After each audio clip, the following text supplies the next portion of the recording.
guys, welcome back to my YouTube channel and happy Ganesh Chaturthi to all of you.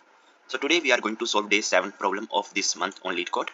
Before starting, if you guys haven't subscribed my YouTube channel yet, then please go ahead and subscribe it.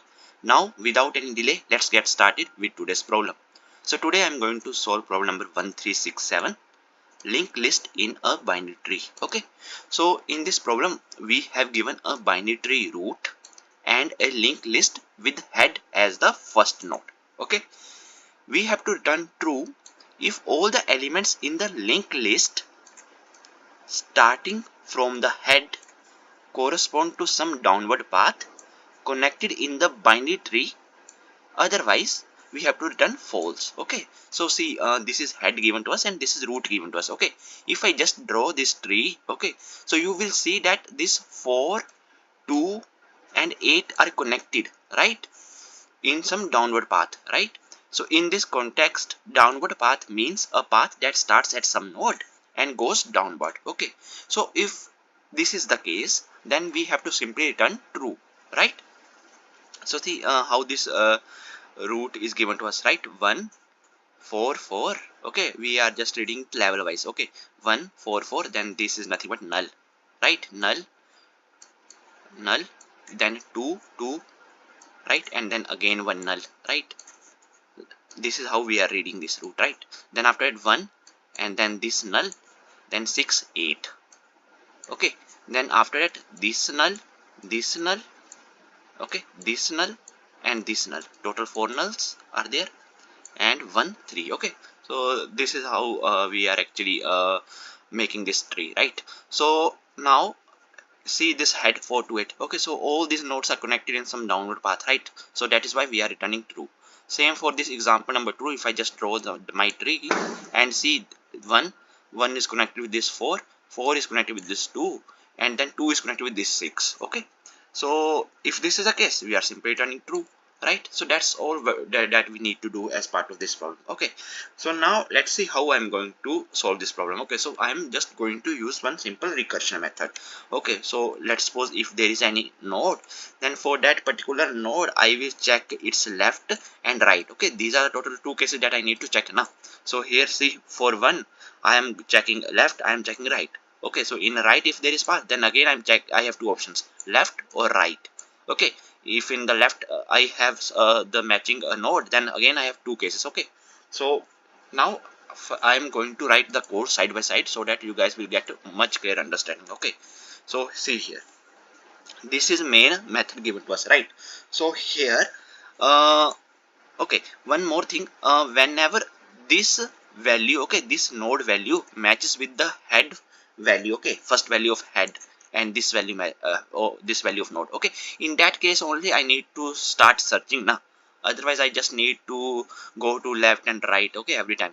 Only when my first node, okay, of this head and the root node matches, only in that case I need to search for the remaining part. Okay, so here first I am going to write one base condition. If my root dot value is equal to head dot value, okay, in that case only I need to start searching. So here I am just going to call one helper method. Okay, and in this helper method I'm going to pass my root, I'm going to pass the head.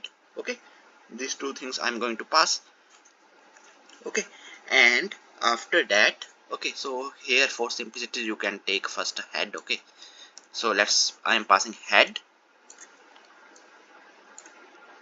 Okay, so if my root dot value is matching with the head dot value, okay, in that case I'm going to call this helper method. Okay, so in this helper method I'm just going to pass the head and the root. Okay, so if this helper method gives me the true value, okay, so that simply means that I have found one downward path. Okay, so this helper method is only going to return me true if I found such case, okay, where all the values of head are matching with the root node values in downward path. Okay, so if this is the case, then simply return true, right? Simple, easy, right?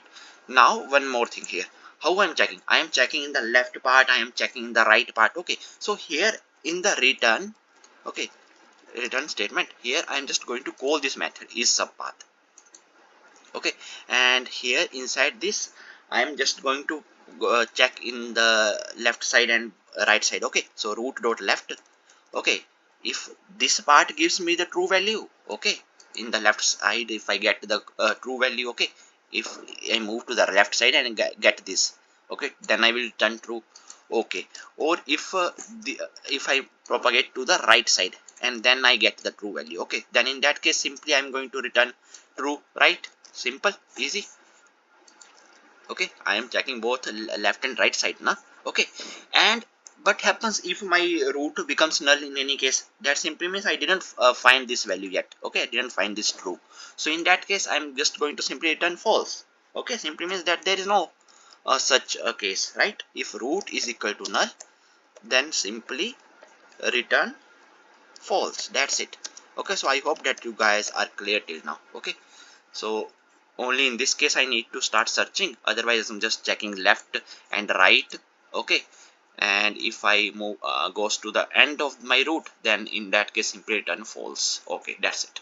Now let's define this helper method. Okay, so here I'm just going to write my helper method. Okay, let me just minimize size here. So here write private boolean and helper, and in this helper method I am passing my both list node and tree node, right? So just copy this. Okay, so we are just passing the same thing now. So this is done. Okay, now when I call this helper method, okay, when I call this helper method, then again I need to check now. So let's suppose this one is matching with this one. Okay, then after that I need to search for the remaining values. Okay, 4 2 6 in the helper method. Okay, so what I am going to do here, so first I am going to write here, if my root dot value, okay, is not equal to head dot value. Okay, head dot value. Okay, so in that case simply return false.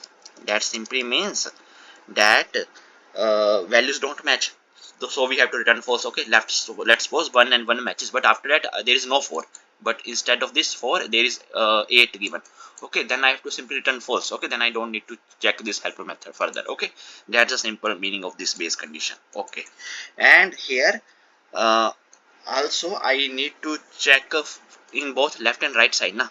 Yeah, let's suppose I am at this one, then again I have to check in the left and right. Okay, so same way na, just like above I call this both left and right now, again I'm going to call for the both left and right. Okay, return helper, and in this helper method uh, I have to check uh, here in the helper I have to go to the head dot next, and one time I will check for the left value. Okay, if this gives me true, or if I move to the right and that gives me true. Okay, I need to check for both the cases, right? Head dot next and root right. Okay, so this is how I am moving further, right? This is done. Then after that okay, so here a few more base conditions that we need to write. So let's suppose if my root becomes null. Okay, if my root becomes null, okay, if I move to the end, then simply return false. Now we have reached the end of the tree without matching the entire list. Simply return false. Okay, same like above na, base condition that we are writing here. If root is equal to null, then return false. Okay, and one more thing that we need to write, if my head becomes null. Okay, that simply means we have covered all the nodes. Okay, so here I am doing head dot next, head dot next, head dot next, head. Okay, if I reach here, if my head becomes null, that simply means that I found one part. Okay, okay, so in that case I have to simply return true, right? So here if head is equal to null, then simply return true, right? Simply means we have reached the end of the list. Okay, so here let's run the code and see if there are any code issues. I hope not. So all the test cases has been accepted. Now let's submit it.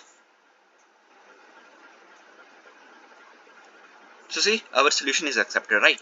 Now let's check the time complexity for this one. Okay, so here I am calling this is subpath for both left side and for the both the right side. Okay, so I am here just moving to all the nodes now.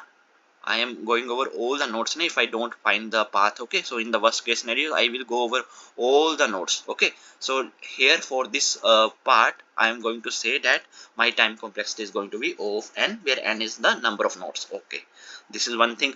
Then also let's suppose if this root dot value is matching with head dot value every time. Okay, let's suppose for most of the cases it is matching, and I am calling the helper method again and again, and inside this helper method again I am moving over one by one my time complexity, let's say O of L.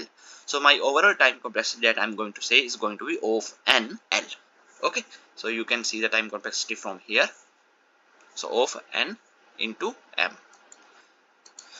So I hope that you guys are able to understand today's problem. If you guys still have any doubts, then please feel free to ask in comment section. Till then, keep coding and keep practicing. Meet you guys in the next video. Thank you. Bye bye.